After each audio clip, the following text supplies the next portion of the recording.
Okay, I was kind of in the mood, so let's do another one of these. I'm heading to the Halls of Brilliance in this video, and over there I'm gonna go over all of my old games and talk a little bit about them individually. So let's go. You can save here, yes sir. So these next, I think it's like 4 or 5 screens leading up to the Halls of Brilliance have a little bit of a backstory to them. This was back very early, so sometime in 2017 when I started working on the game, and it was during the summer, sometime in July. Me and my cousin were flying over to the United States to do a road trip for a couple of weeks, and so like shortly before I left there, I was in like a really big sort of game making, what's the word, like game making stint, that's the word, I don't know.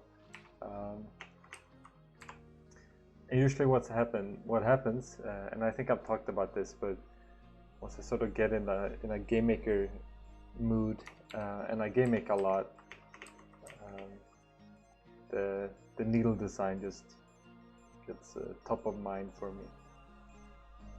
So when that happens, I just keep getting more and more ideas. So anyways, so that was happening like while I was over there. So while we were like driving down the west coast, and we were like hiking in Yosemite, and we were flying over to Colorado and hiking some mountains there. We even went over to New York City, spent a couple days there sightseeing, and all the while I was like getting these ideas for rooms and segments that I wanted to make, and I was trying to like keep these ideas in my mind without having a way to actually put them in the game. But that was what, at least this screen and this and all the ones that come after this were all conceived while I was on my trip over there. So I thought that was pretty funny. And I think some of these, like this screen, I think is a really cool idea actually. So usually I think a little less fondly of the stuff that I made earlier on overall, but this is definitely one that I'm quite happy with. And yeah, I mean this this is like a pretty typical way of how you come up with gimmicks, is make this just like a nonsensical bounce block segment. Then by chance it's like, oh yeah, you can put them on the ceiling, and it's like, it does very little gameplay wise. There's not a whole lot you can do with this unless you start adding moving objects, but it just feels kind of cool, honestly, to slide along the ceiling. So like I didn't use this a whole lot in the game. I only used this here in one other room, I think, but I still think it's a pretty neat little gimmick. Definitely like a gimmick that was then sort of developed in Vandal. Some of school stuff. Made more interesting stuff with that. Anyways, I'm not gonna talk about the secret thing here. That's I don't know what I should say about it. I don't know. Okay, I just don't know. I don't know how you're meant to get to it. I don't know what it means. It's not on me. Okay, so here we are in the Halls of Brilliance. I should first say probably that calling this the Halls of Brilliance is very tongue-in-cheek. I'm not that self-important. There's some brilliant stuff in here, no less. Okay, so Lazy Needle. the ordering of the screens here doesn't really bear any significance. So it's just an order where I felt like I was sort of trying to strike a balance between like slightly more gimmicky stuff and the more straightforward needle stuff.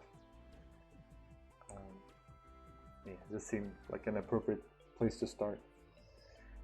Lazy Needle, so this is kind of crazy to me, but if I'm correct, this would have been my third ever game, which I don't understand how that can be, but yeah, this should be the third game I ever released. So after Crimson Needle 1 and Crimson Rainbow. And clearly, like, I was very influenced by Rukido at the time. And this game was released during CN2 development, and it was like sort of leftover like RMJ doodles that I had. And like in retrospect, I think the screens from this game could have done pretty well going into CN2 in replacement of some of the stuff that's in there, but I'll talk more about that when I get to CN2. I don't think this is like a very great game. It's like pretty difficult. You know, it has some kind of awkward stuff in it, like a little bit of Vine stuff that I'm playing around with. And as a Rukido imitation, it's garbage, but so are all other Rukido imitations. Yeah, not a whole lot to say about this one, I don't think. Then we get over to Haystack Hard version. This is probably my worst game. This has to be the game that I think the least fondly of, and that I would be the least likely to recommend anyone playing. And the story behind me making this game was essentially it's a bit of a joke, I guess.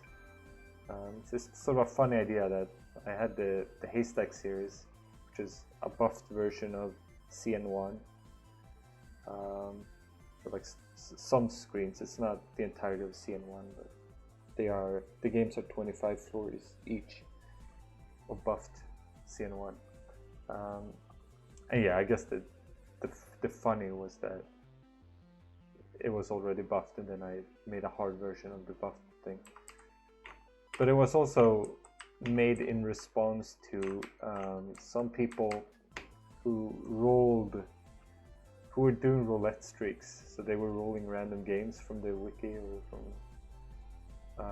Delfruit or whatever. And like actually several people rolled Haystack 1 and had to play it, and it's a very difficult game. So some of them were not too happy about that, and then they were being kind of disrespectful about it.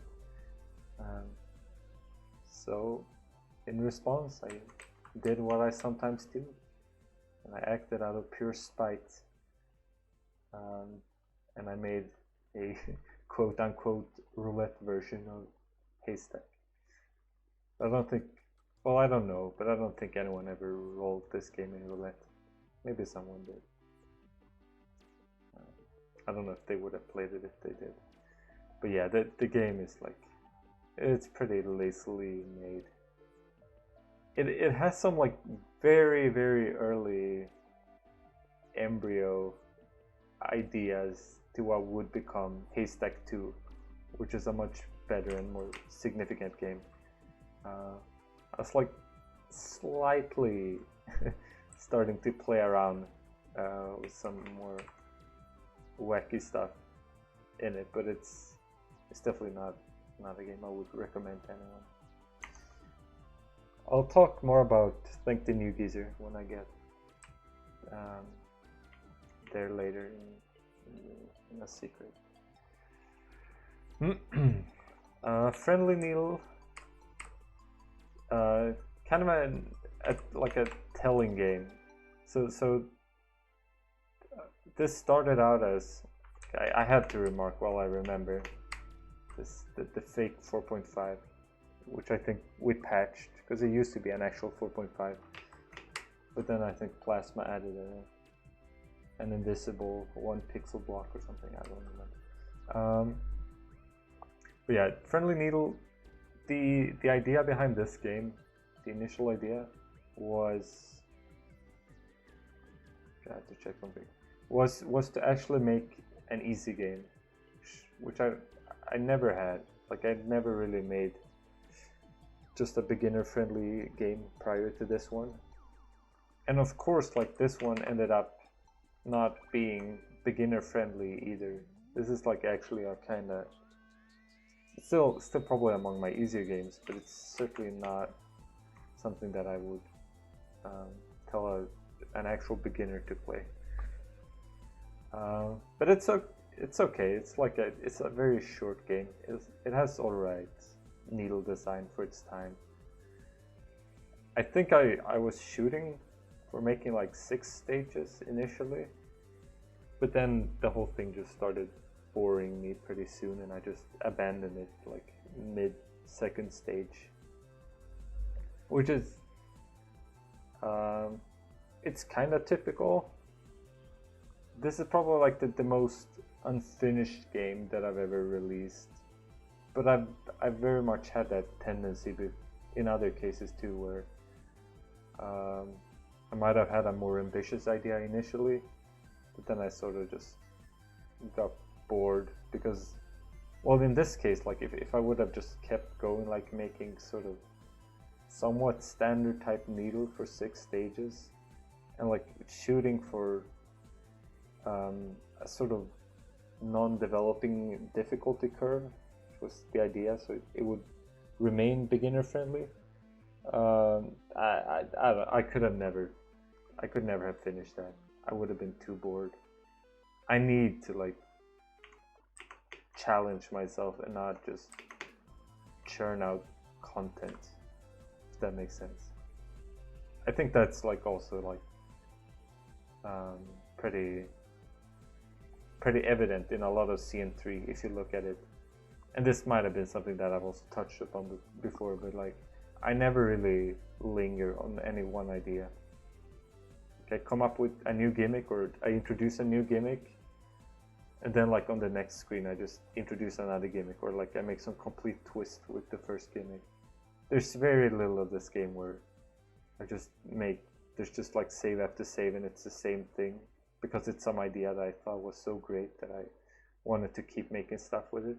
Like I just get bored immediately after having done something once. But anyways, back to Friendly Needle ones. So the best thing about this game, without a doubt, is the hidden ending at the end of the game. So you get to a screen where it tells you, "Thanks for playing." But if you're a curious and sort of attentive player, you might find out that there are some invisible blocks leading. There's a path of invisible blocks leading to a hidden screen behind what you thought was the final one, and then there's a warp at the top of that. But I'm not gonna spoil where that takes you, but it has been the cause of some very humorous stream moments, watching people discover the hidden path, and like it's pretty arduous getting through it. It's pretty awful. But yeah, that's definitely the best part of that game. Okay, so CN2, a big one, obviously. Definitely like next to CN3, like by far the game that I put the most effort into, which makes sense because it's a 100 floor game. Unless you're making like Sheep Guy Needle or like, I don't know, like Blow Game Needle, making a 100 floor game is gonna be a pretty big undertaking. And this game was also a big undertaking because it was very ambitious in terms of the needle design. and it's hard to like talk about this without comparing it to CN1. So um, so I guess like with CN1, you know, it was my first game. I was very inexperienced. I was pretty arrogant. I thought I knew what I was doing, but I like truly like did not have much of a clue. But for CN2, I actually like, you know, making one big game, getting all the feedback, watching people play it. Just like the amount of time that I put into CN1 was just an enormous learning experience. So coming into making CN2, I just had like a much deeper understanding of what I wanted to do. And I guess like a broader set of sort of design principles that I wanted to try to abide by. And the results, I mean, definitely think that it shows that CN2 is a game with like way more intent behind it than CN1. It's like, it's much smoother around the edges. There's not like really sort of egregious like design faults, if you want to call it that. You can tell there's like, it's a very polished game. But sort of the downside of that is that CN2, and this is sort of in retrospect, because I think when CN2 came out, like almost, well, not unanimously, but I think the vast majority of people did see it as a pretty significant improvement over CN1. And both games were very influential in like changing the average or the path that needle games would take. But over time, I think that CN1 has actually aged better than CN2. I would still recommend CN2 before I'd recommend CN1. But I think what ended up happening with CN2 was that I had too many of these design principles. Like my design philosophy was too rigid. And the game just sort of became kind of sterile and lifeless. And I've heard this from like many people since, that like they actually prefer CN1 because they feel like that game has more soul to it, and it's more interesting and more unpredictable. And like that's just completely true. Like CN2, there's like one stretch of CN2. It's like floor, I don't know, like floor 40 through 60 or something like that, where it's like it's just so much of the same thing. It's like these enclosed screens, like all the borders are covered in blocks, and it's sort of like corridor in Needle, but not necessarily so much so many generic jumps. But I also had this idea, and I don't know where I got this idea from, but like one of the core principles that I was following was that you should try to make stuff that's not generic, but sprinkle in generic jumps along the way. And that is like so much of CN2. It's like you're doing, I don't know, like say you're doing jumps like this jump, and then right after just like a fucking diamond or some shit like that. And I think that stuff has not aged that well. And yeah, it's just like a little too samey overall. But that's like as far as design goes.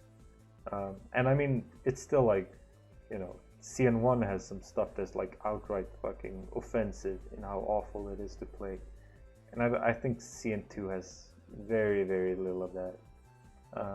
It has some like short saves on some screens that are pretty ugly, but overall not as distasteful as some of the worst stuff in CN1, I don't think. But yeah, besides the needle design, obviously like this game is much more well produced. You know, Zero actually like assisted me a lot with this game. It was definitely it was a collaborative effort. And he has a lot of contacts in the community, so we were able to get help from a lot of different people, especially Nick Apple and Geezer. Whereas with CN1, I more or less like made all of that on my own. Like as a result, you know, that game is like has nothing going outside of blocks, spikes, and warps and saves. Like there's nothing else to it.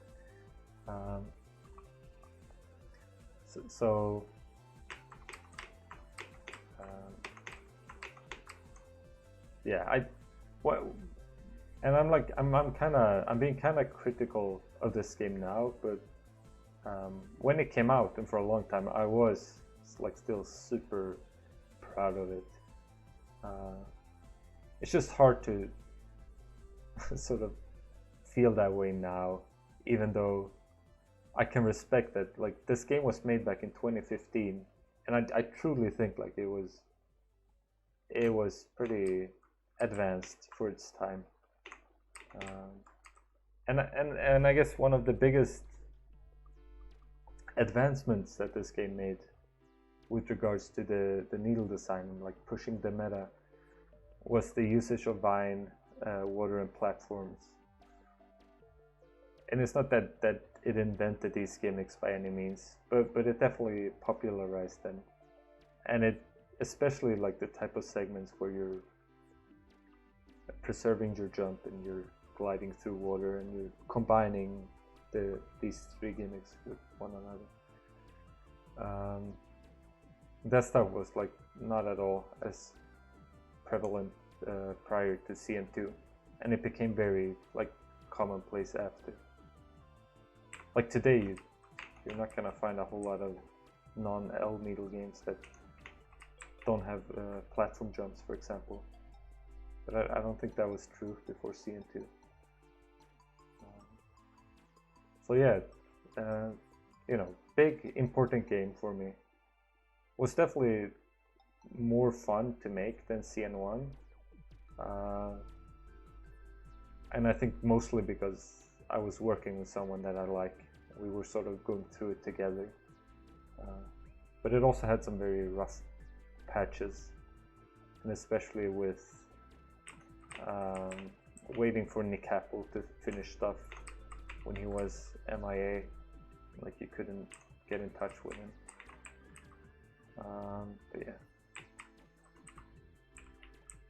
let's carry on. Okay. I want to thank you, ShadowLink57. I probably made this game in a day. The background is that my good friend in the community, ShadowLink57, he was really fond of, I think it's floor 70 in CN2, and it just has like this kind of short segment where you're you know, you're doing this type of platform jump, like very weavy stuff, left, right.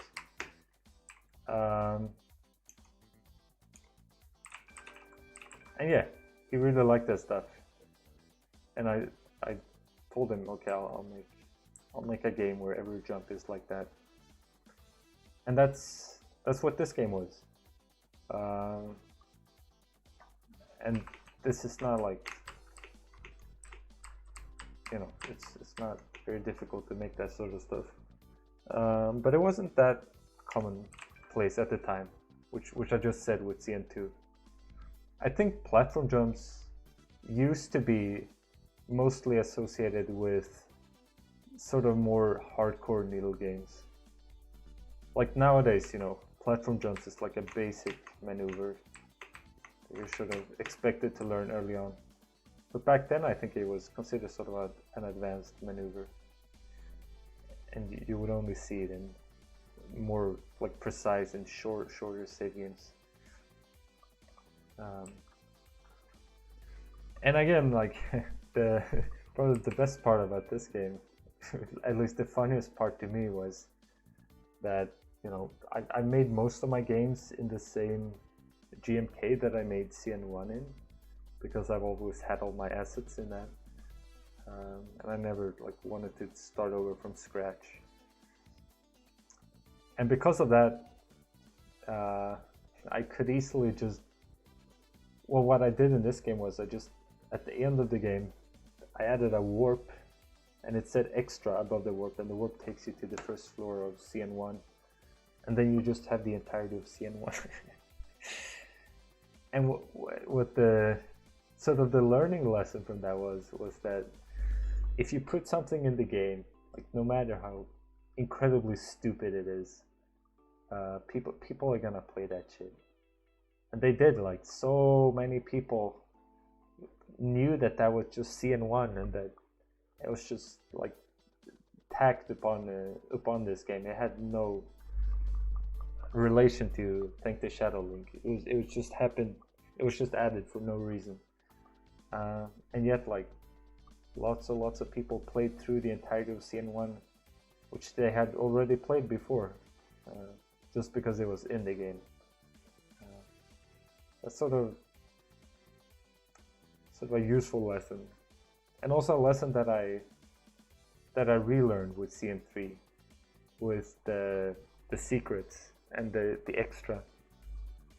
Because again, for CN3 I thought that most people would quit at the bad end, and like that the floor 90 through 100 would just be, or 91 through 100, would just be for like the truly dedicated hardcore players, and that people would feel content quitting after floor 90. But that's just not the case. Like, almost no one quit at the bad ends and at the bad end, and I think there's definitely like a lesson to learn there, which is sort of a dangerous lesson too, because you can stuff your game with garbage and people are gonna chump it up. You can upload like the most disgusting pile of filth to the wiki, and you know that someone will play it and will make a video of it. And they might trash talk you, but you know you've owned a bit of their time. Anyways, okay, yeah, another.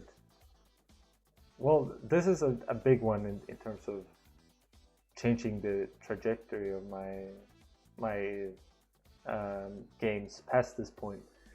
But this was also probably, yeah, I think this is my most ambitious, and the game that I put the most time into behind the 3 Crimson Needle games.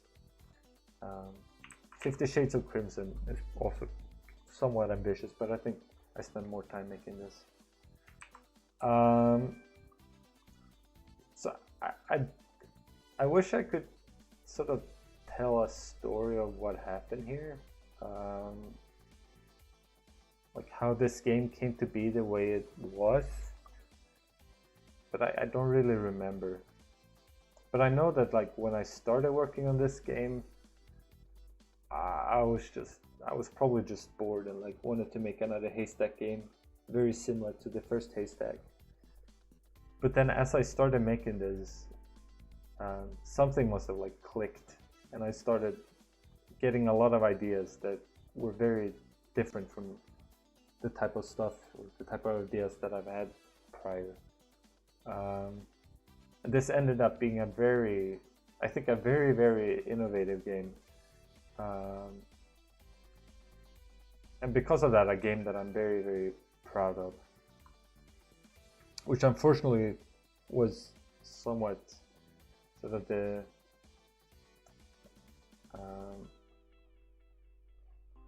I guess my associations with, how can I phrase this? Sort of the way that I think of this game has been somewhat tainted by the initial reception. I'll talk a little bit about that before I talk about the game, but So I worked pretty hard on this game, like I said. I probably spent like 2 or 3 months in development. And mostly it's not that it, well, some of these screens probably took a very long time to make, and I had to like actually make some sort of basic coding, but that was still more advanced than anything I've done before this.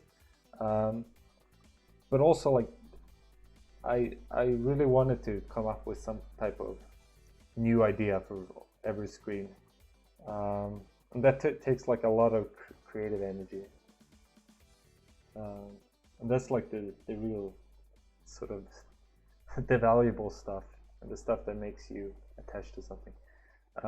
But anyway, so I worked.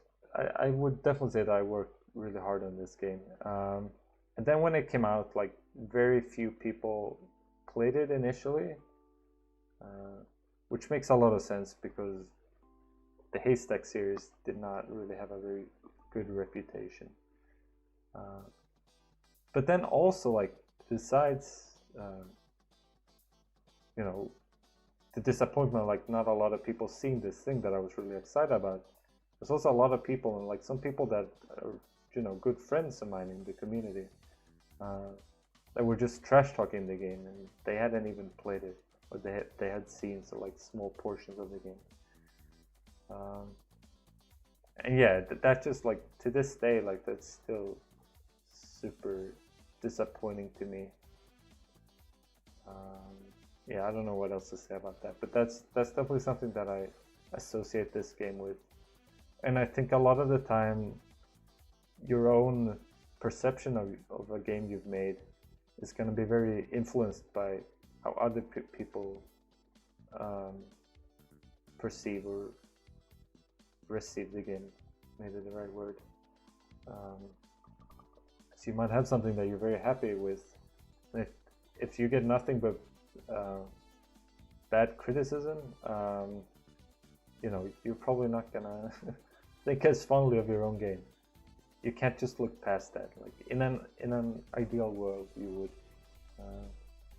like, you know, the old sort of cliche that, oh, you should just make games for yourself, and if you like it, that's enough, and all of that. And I think that's good advice for making a good game. Like if you want to make a good game, try to make something that you like. But it's probably not gonna, you know, change how you view the game, or you're not gonna be unaffected by other people's opinion, no matter how much you might have liked it yourself initially. Anyways, that's a long tangent. What else did I want to say here? But yeah, besides being disappointed that some people just sort of offhand trashed something that I'd worked pretty hard on, I was also disappointed that it didn't have a bigger impact on the community, and that's definitely sort of what prompted me to make Thank the New Geezer later on, which reuses a lot of the ideas from this game. But I felt like truly like, oh, I sort of stumbled upon something really cool here with this one. And another thing that I think is kind of interesting with this game, so even though a lot of the gimmicks are sort of like nowadays when the gimmick needle meta is reigning supreme, we've seen a lot of more advanced gimmicks and the stuff in this game. I still think this game somewhat sticks out in the way that it combines the gimmicky segments with like precision needle, and that's like not necessarily a style that I would I don't know, vouch for or appreciate, but I think it's something that makes this game kind of unique. I don't think that's really been replicated, so even though I probably wouldn't really recommend this game, mostly on account of like how brutal it is. It's very, like, possibly my most difficult game, if we're speaking like average difficulty. but also they sorry, I get like sidetracked all the time with these spikes look like Mario. But yeah, but I think for that reason, anyways, if you can sort of bear the high difficulty, for that reason, I think this is still a pretty unique game. So, it might be recommendable. This one. Oh yes, Lazy Needle 2. It's a secret entrance here.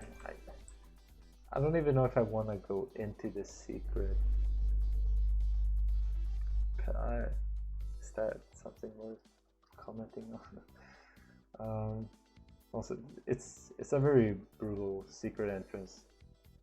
It's one of those things where like I probably wouldn't have wanted it to be as hard as it is, but I had to. So, okay, so the let's see.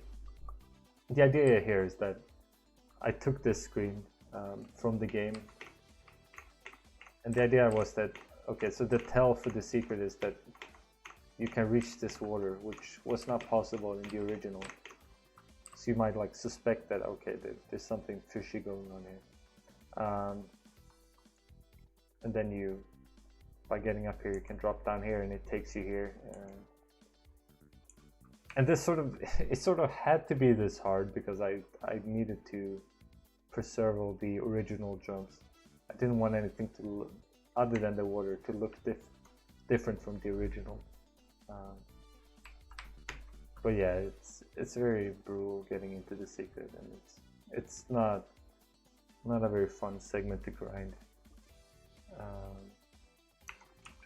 So maybe that could have been done differently. But yeah, let me talk a little bit about Lazy Needle 2.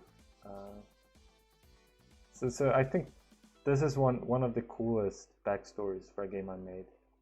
And I also wrote a review for this game where I detailed this same story, but I'm gonna tell it here anyways. So I woke up one morning, and out of nowhere, I don't know if I was working on CN2 at the time or if that was out, but this game might have been out before CN2. But anyways, out of nowhere, I just had the idea for this game. So the idea is that it's just one big room that is just like interconnected in a lot of places. So it's almost like a big maze, but you can only really go in one direction at any time. But it's sort of cleverly pathed such that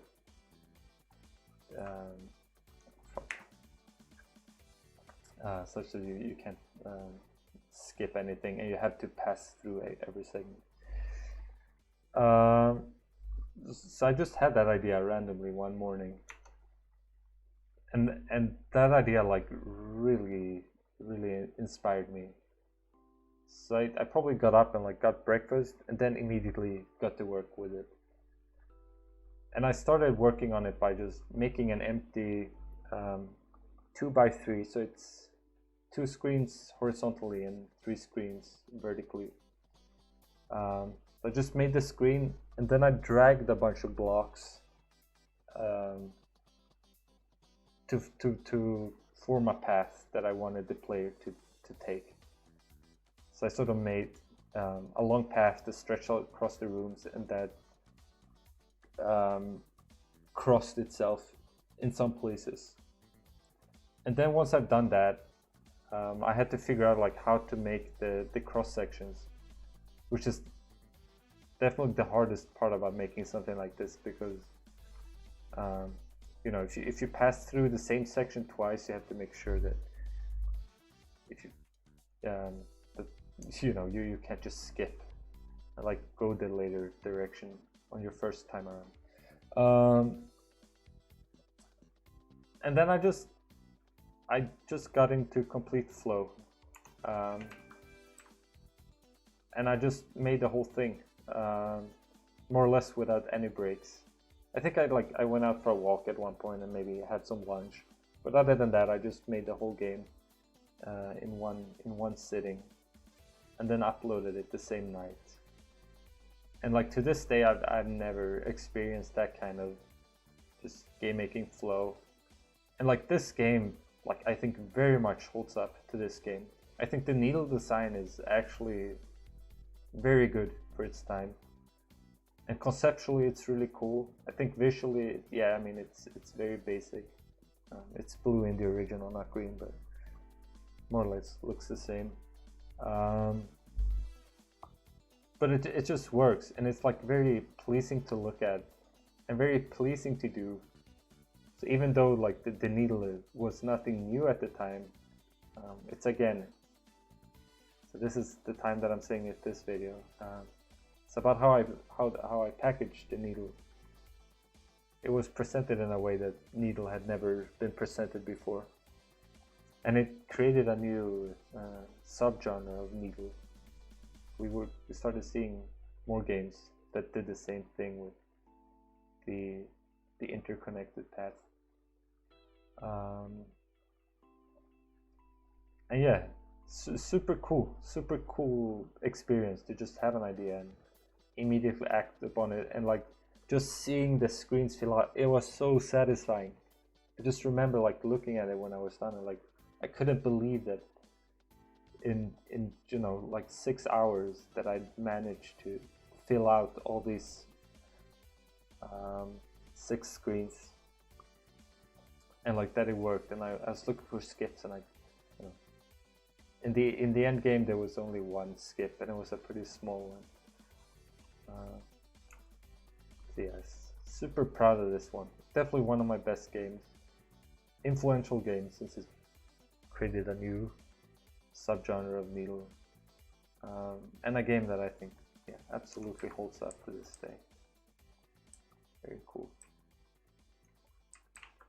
So this is my first game then. I want to be the Crimson Needle.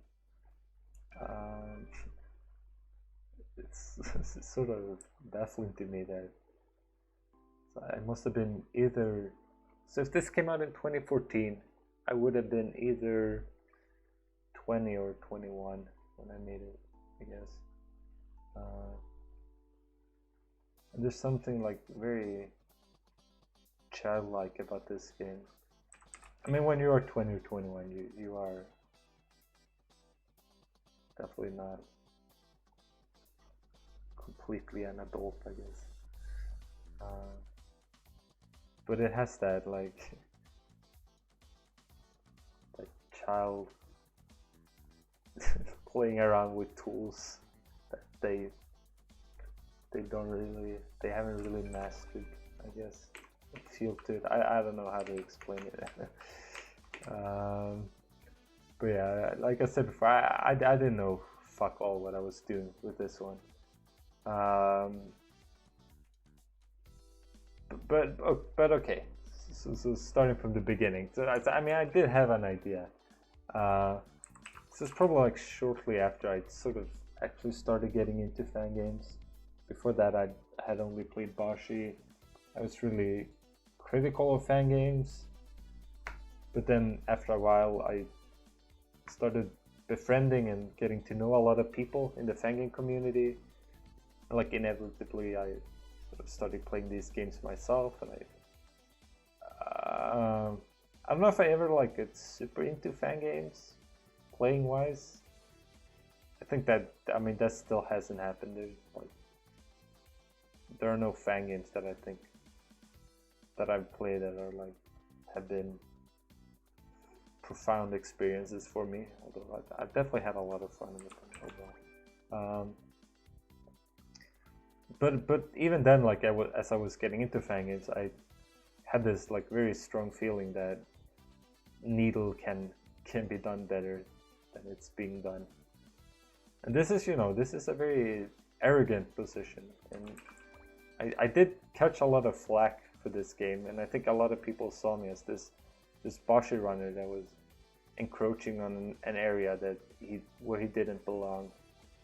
And I surely didn't make that better by being as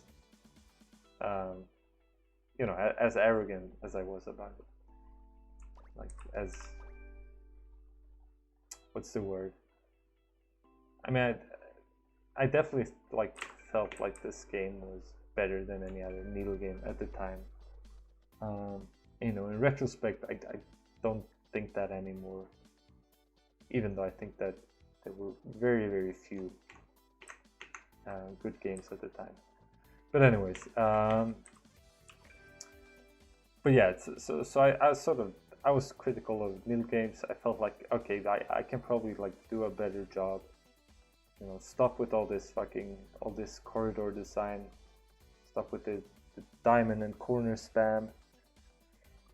And I was very inspired by the K3 RC screens, which I had played. And I felt like, okay, so like this is a way more interesting design than most of the needles that I see. And this is like a really fun grind. So I actually like really enjoyed playing those screens. You know, I sucked at the time, and they probably took several hours each. But to me, that felt like a worthwhile and engaging grind. So my initial idea for this game was, okay, I want to make 100 floor game, which is just, you know, you're making your first game and you're going for 100 floors. I don't know if I knew what I was getting into, but I wanted to make 100 floor game where every screen was like those RZ screens. So it's just be that grind, but like just fucking never ending. And you could always like do a couple attempts every day and keep coming back to it. It would be a game that just kept on giving.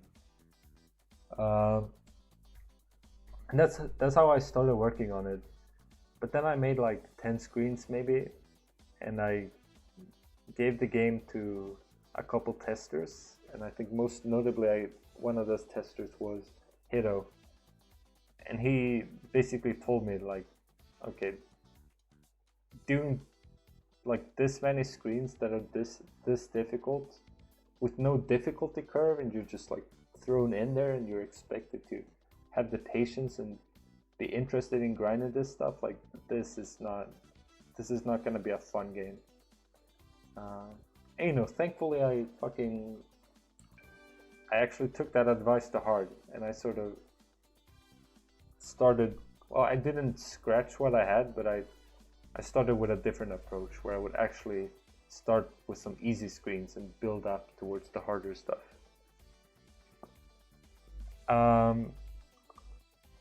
Of course, you know, notoriously this game has a difficulty curve that is like fucking all over the place. Like there are some really difficult screens in the 30s and 40s, and there's like, then there are just some really strange dips in the 60s and like all over the place. Like the hardest screen in the game is 478. But this of course like came from just inexperience as a maker and inexperience as a player. I was not good at gauging difficulty. And, you know, today I'm probably better at that stuff, but I still don't typically care that much about difficulty curve. But I think, I mean, I don't think that the difficulty curve was the problem so much as the screens that were difficult in this game being difficult for obnoxious reasons. That was like the real problem probably. But yeah, and somehow, you know, I managed to produce 100 screens of this stuff, and I think they are like very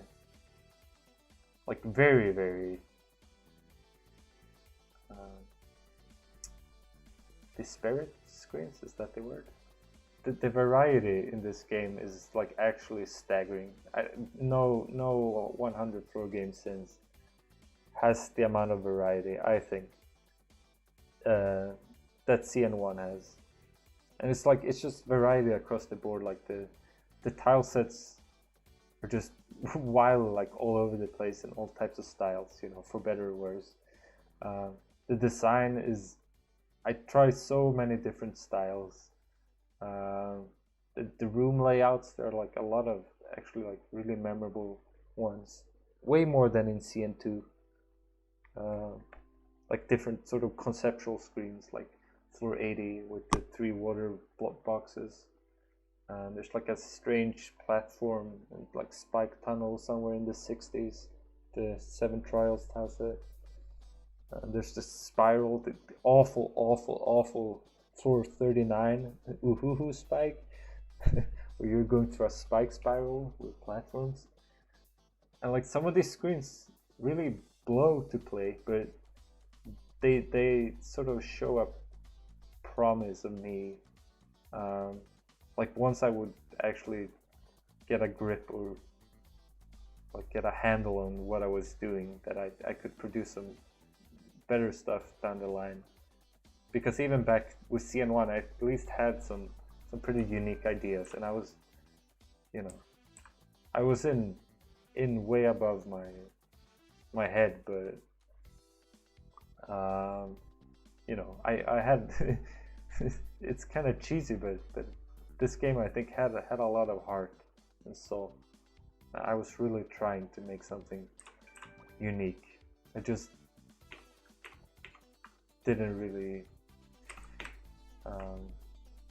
yeah, just didn't really know how to accomplish that.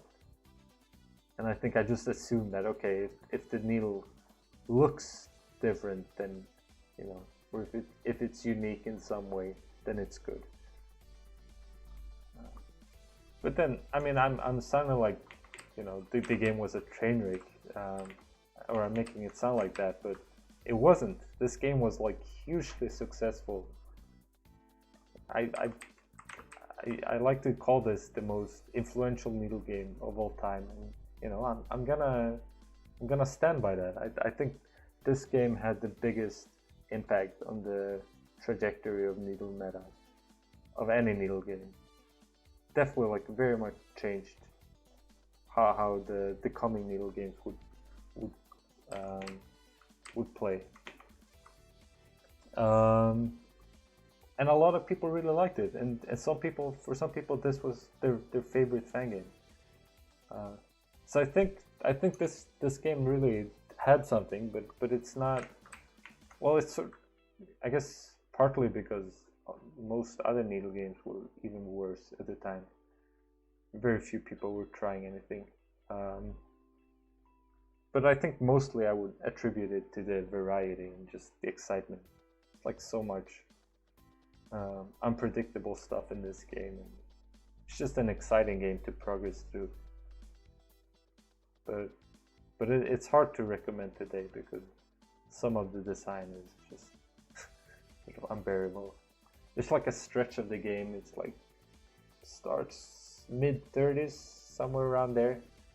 Starts out with some black tile sets. I don't know how to explain it. It's like squares, very basic, black spikes. Like that stage is god awful. And then right after that you have Uhuhu Spike, which is just 3 like extremely painful, way too difficult, short hop and like full jump heaven. And then after Uhuhu, those 3 like torture screens, you jump right into the connect screens, which is definitely like the ugliest tile set in the game. Some crystal cave, and the design is just like it's just god awful. Like that stretch is like probably the worst stretch of game design that I'm guilty of ever. But you know, ups and downs. I think for a game like this, it's part of the journey to have some bad with the good. Yeah, moving on. Discover 50 Shades of Crimson. It's my first time playing around with a little bit of gimmicks. But I think the gimmicks in this game it was stuff like this, like bouncing platforms, bouncing apples, some triggers, triple jump in one stage. You know, stuff that you can find in the engine that don't really require any knowledge of coding.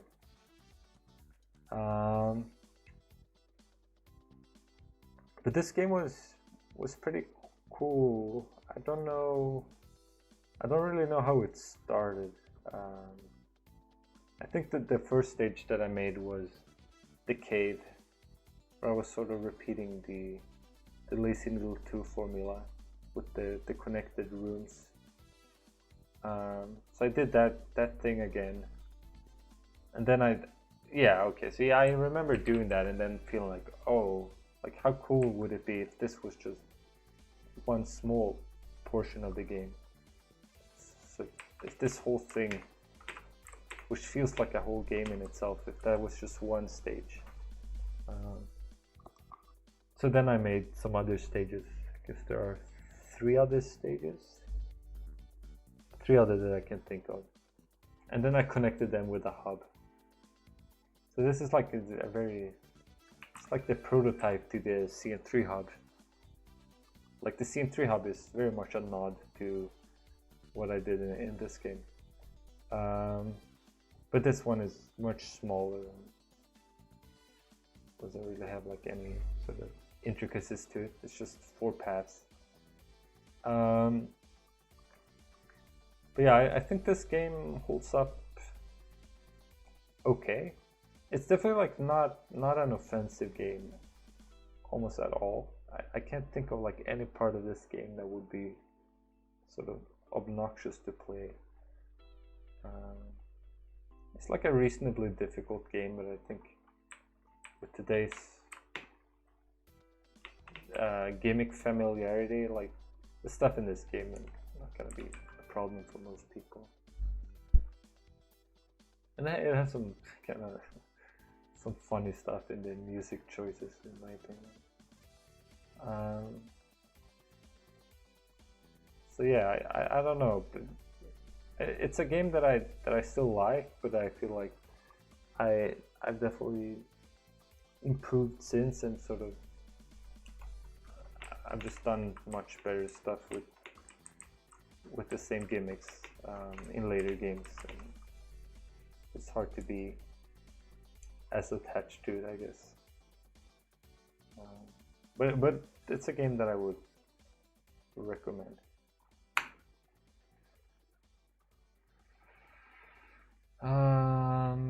Haystack. Can I say about this one? Probably nothing really. Buffed CN1. Felt like something that would be fun to work with.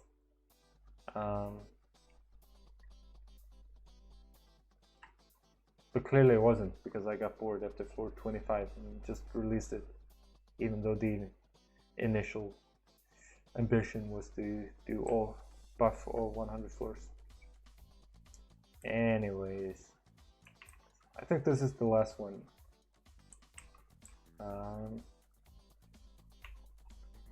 Yeah, okay.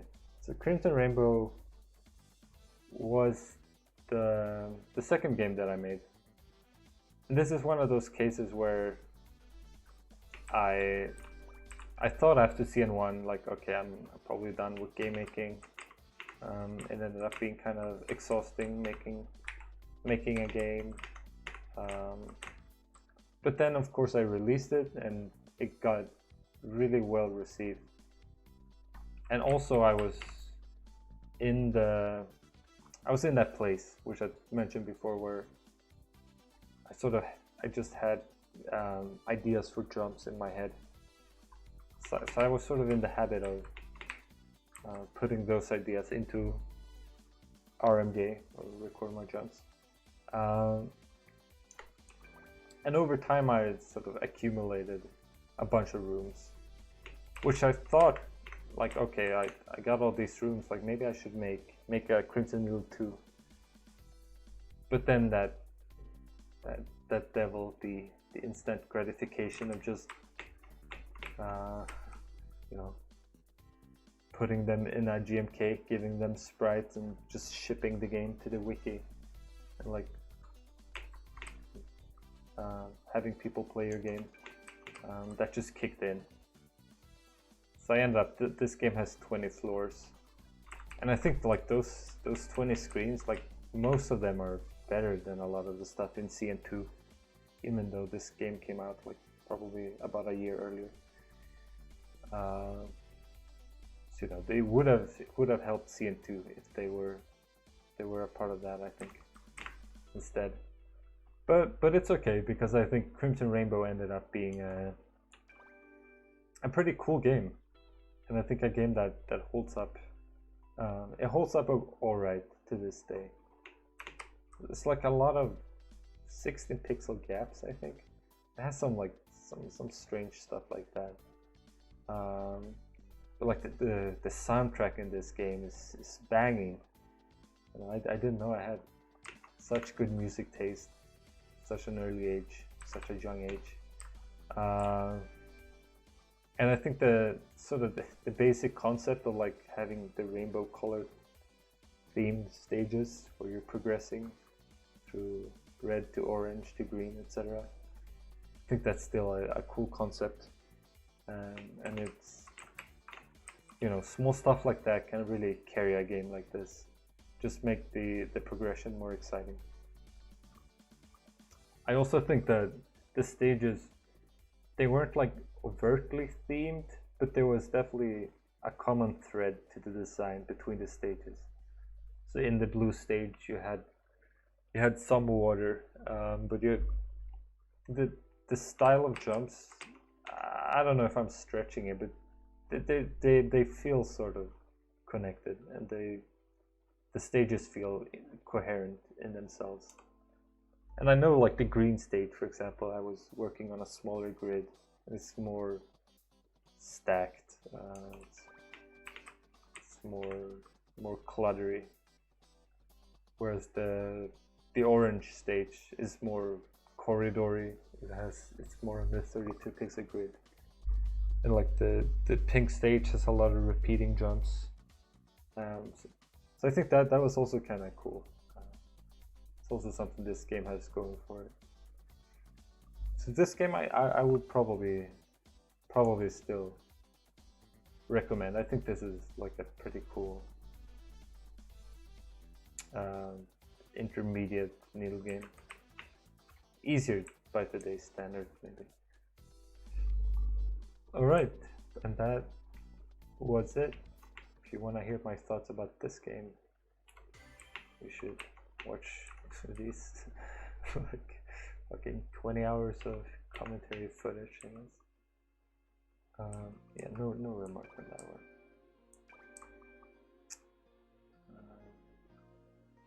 Yeah, okay.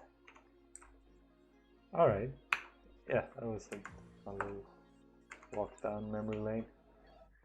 On the next one, I am... Oh yeah, so next I'm gonna head down to the area where you collected two, which is the capitalism stage, and the little transition stage leading up to that with the shoot refreshers.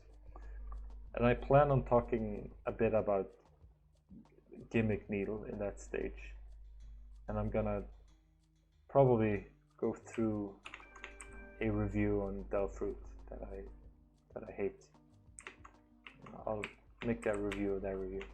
But yeah, well, hopefully this was not too awful to listen to, even though it went on for really long, and I probably went on like 20 different tangents.